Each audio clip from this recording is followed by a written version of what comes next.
안녕하세요. 고선기입니다. 오늘은 손자병법과 불교의 공통점에 대해서 말씀드리도록 하겠습니다. 손자병법은 지금부터 2500년 전 중국 춘추 시대에 오나라의 손무라는 사람이 쓴 병법서입니다. 하지만 오늘날 많은 분들이 이 손자병법을 통해서 경제라든지 여러 가지 생활 속의 지혜를 얻고 계시는 분도 많습니다. 석가모니 부처님은 지금부터 2600년 전 인도에서 활약하신 분입니다. 부처로서 설하신 가르침이 불교입니다. 그 불교 가르침과 2500년 전 거의 비슷한 시대에 쓰여진 손자병법에는 어떤 공통점이 있는가?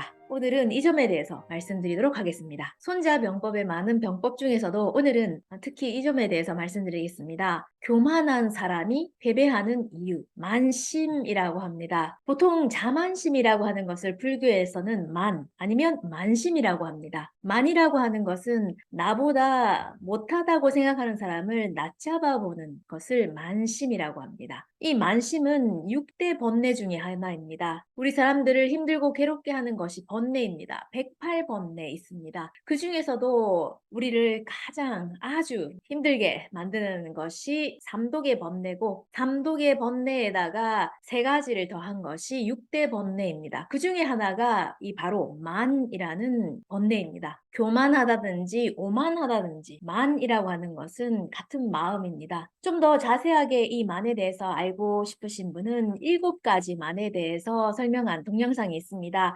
설명란에 링크 달아놓겠습니다. 손자병법과 그리고 석가모니가 설하신 불교에는 어떤 공통점이 있는가? 오늘 이 순서대로 말씀을 드리도록 하겠습니다. 첫 번째는 깊게 생각하지 않고 상대방을 낮잡아 본다입니다. 그 결과 전쟁에서 패배하게 된다. 손자병법은 병법입니다. 전쟁에서 어떻게 싸워야 되는지, 전술 전략, 이렇게 어떻게 하면 상대방을, 적군을 무너뜨릴 수 있는지, 이것에 대해서 많은 조언과 많은 전술 전략이 쓰여져 있는 것이 손자병법입니다. 전쟁을 할 때 상대방에 대해서 깊게 생각하지 않고 낮잡아 본다. 예를 들어서 아군이 10만 명, 적군은 10,000명밖에 되지 않습니다. 그러면 10배나 되는 우리 군사로 10분의 1밖에 안 되는 적군은 금방 무너뜨릴 수 있다. 그래서 치밀하게 전략도 세우지 않고 그냥 힘으로 숫자로 이기려고 한다거나 아니면 그냥 금방 끝낼 수 있다 이런 만신 때문에 전쟁에 전혀 대비를 하지 않는다면 뜻하지도 못한 패배를 할 때도 있습니다. 전쟁에서도 마찬가지고 이것은 일상생활에서도 흔히 일어나는 일들입니다. 예를 들어서 스포츠를 할 때도 마찬가지입니다. 세계 랭킹 1위인 선수가 세계 랭킹 100이나 되는 선수와 시합을 했을 때 보통 인류 선수들은 준비를 하지만 그 중에서도 이 선수는 그렇게 대단한 선수가 아니니까 준비를 하지 않고 그 선수와 같이 했다가 그냥 너무나도 쉽게 져버리는 경우가 있습니다. 상대방의 실력을 낮잡아보고 준비하지 않았기 때문이죠. 바로 이 만심에서입니다. 아니면 비즈니스에서도 마찬가지입니다. 나는 이런 일을 몇 번이나 한 적이 있고, 그리고 이런 일들뿐만이 아니라 많은 경험을 쌓았기 때문에 자신 있다. 어떤 일에 도전할 때 내가 저번에 해본 것과 비슷하기 때문에 그렇게 준비를 하지 않아도 될 것 같아.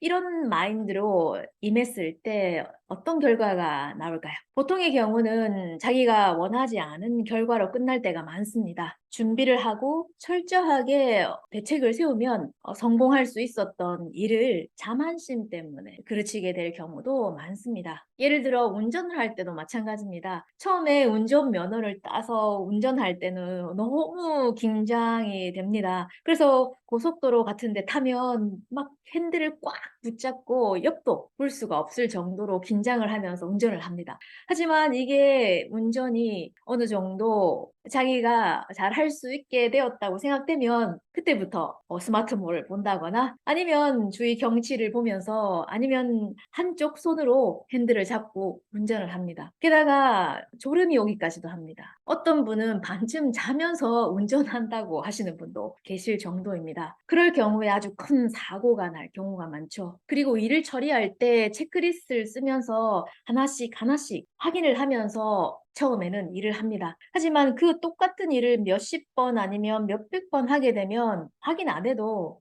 다 알고 있다, 다 외우고 있다. 그래서 체크리스트를 쓰지 않고 일을 하다가 진짜 큰 실수를 하게 될 때도 있습니다. 바로 안 봐도 다 내 머릿속에 있으니까 할 수 있다라는 바로 이 자만심, 만심 때문에 큰 실패, 실수, 패배를 불러옵니다. 손자병법에서 배울 수 있는 불교와의 공통점 두 번째는 지혜로운 사람은 이로움과 해로움을 양쪽을 두 개 다 살핍니다. 예를 들어서 병법이기 때문에 싸움에 대해서 어떻게 적과의 싸움에 이길 수 있는가 열심히 생각을 합니다. 그러다가 뭐 2, 3일 정도 열심히 생각을 해서 이 전략으로 싸운다면 상대방을 이길 수 있겠다, 승리할 수 있겠다 이런 전략이 떠오릅니다. 그러면 어떻게 될까요? 이 전략으로 나가면 승리는 문제가 없다, 100% 확실하다.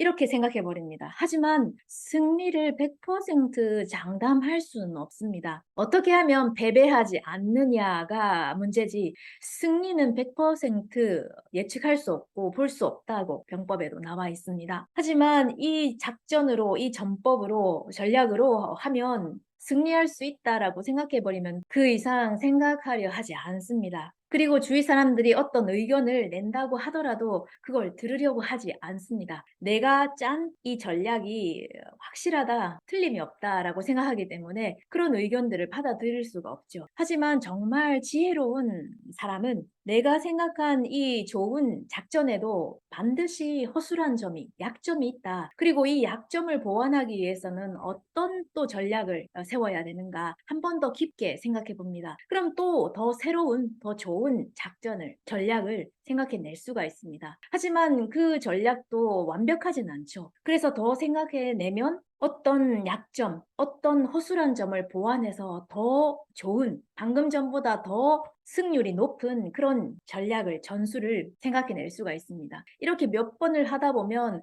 정말 다른 사람들의 의견도 받아들이면서 이 계획을, 전략을 세우게 되면 그 전쟁에 참가하는 모든 사람들이 우리가 이런 전략으로, 이런 전술로 싸우면 이 승리할 가능성이 높겠구나. 이런 납득을 하고 전쟁에 임하게 되면 사기도 높아진다고 합니다. 그리고 결과적으로 승리할 확률이 높아지죠. 하지만 내가 생각해낸 이 전략이 틀림없다. 그리고 반드시 우리는 승리할 수 있다. 그리고 다른 사람의 그 어떤 의견도 이 전략은 완벽하기 때문에 받아들일 수 없다. 우리는 승리한다. 필승. 반드시 적을 이긴다. 이런 생각으로 전쟁에 임하게 되면 진짜 정신 승리로만 끝날 가능성이 있습니다. 지혜로운 사람은 반드시 장점과 단점, 이 양면이 있다는 것을 보게 됩니다. 물론 전쟁뿐만이 아니라 어떤 사람을 대할 때도 마찬가지입니다. 이 사람이 가지고 있는 좋은 점과 그렇지 않은 점이 있다.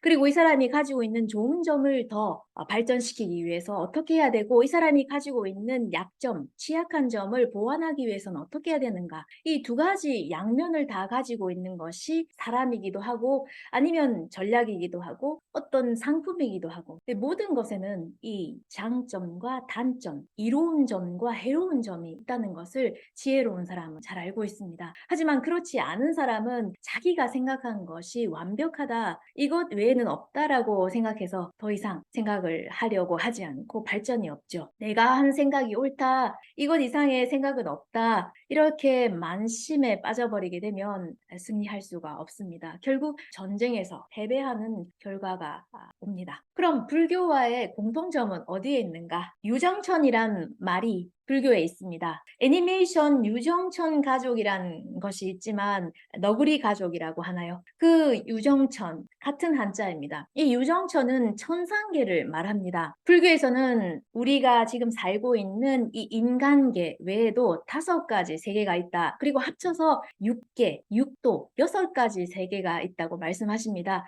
그 중에 하나가 천상계, 여기서 말씀드리는 유정천입니다. 이 6도, 6계 중에서는 가장 즐거움이 많고 가장 많이 즐길 수 있는 그런 곳이 천상계입니다. 천상계에는 천인들이 살고 있습니다. 매일같이 춤을 추고 노래를 하며 맛있는 것을 먹으면서 좋은 음악을 들으면서 즐겁고 그런 행복한 그런 나날들을 보냅니다. 그럼 이 천상계 사람들은, 천인들은 언제까지나 그렇게 놀고 즐기고 하면서 좋은 삶을 즐길 수 있느냐? 바로 그게 극락이지 않느냐라고 생각하시는 분이 계실지 모르지만 그렇지 않습니다. 이 육도, 육계 중에서는 가장 즐거움이 많은 세계이기는 하지만 그래도 육도 중에 하나, 이 미혹의 세계, 괴로움의 세계 중에 하나입니다. 그렇기 때문에 이 천상계에도, 천인들에게도 이 괴로움이, 슬픈 일이 닥쳐옵니다. 이것이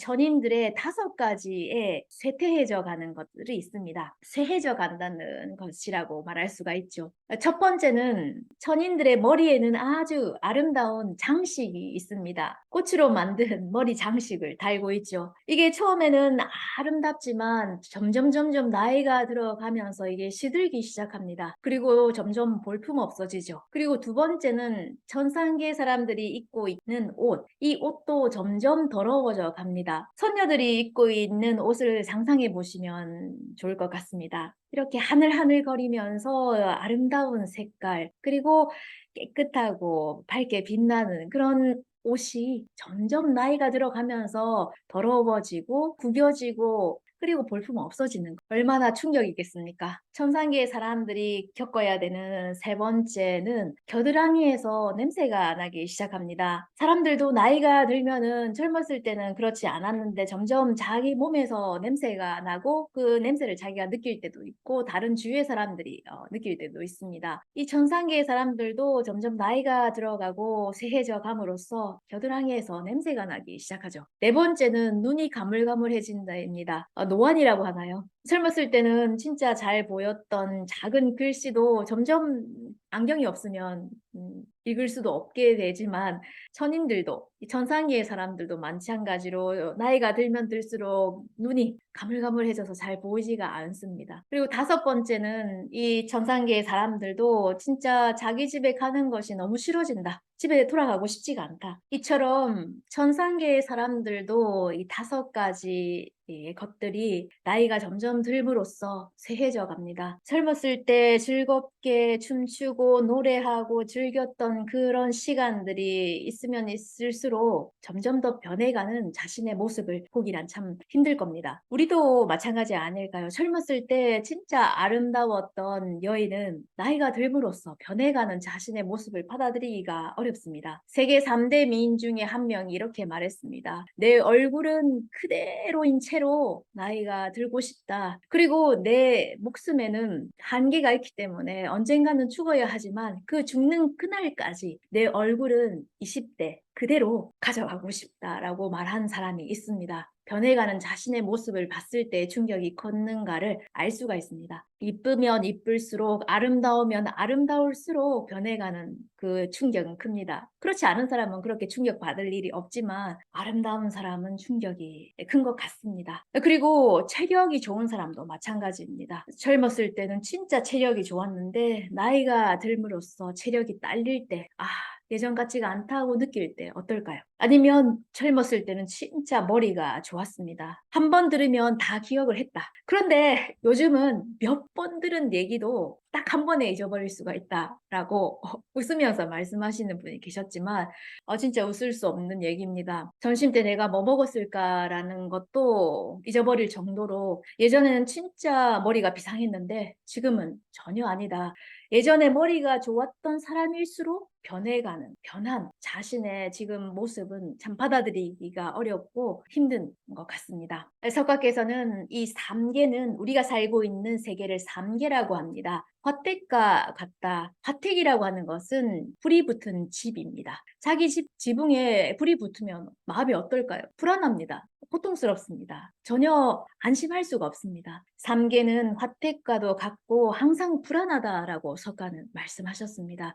우리가 살고 있는 이 세계는 언제 어떤 일이 일어날지 모르고 또 우리 자신 또한 변해가고 있습니다. 예전과 같지 않습니다. 이 유정천이란 말은 어떤 의미인가? 천상계, 저 사람 지금 천상계다라는 말을 쓰기도 하지만 내가 잘났다, 내가 너희들보다 뛰어나다, 내가 위다, 내가 탑이다, 내가 얼마나 잘 나가는데 이런 상태, 이런 마음의 상태, 아니면 그런 마음의 상태이기 때문에 그런 행동으로, 그런 말로 표현을 하게 되죠. 하지만 그런 상태는 언제까지나 계속되지 않습니다. 아무리 잘 나가도 돈 잘 벌고 아무리 체력이 좋고 아무리 아름다운 사람이라고 할지라도 언젠가는 변합니다. 하지만 우리는 그걸 모르기 때문에 언제까지나 이게 계속될 거라고 생각하면서 무시되고, 그리고 나보다 못한 사람을, 아니 못하다고 생각하는 사람을 밑으로 보고 낮잡아 보고 멸시하고 경시하고 무시하는 이런 것들, 이런 만신 때문에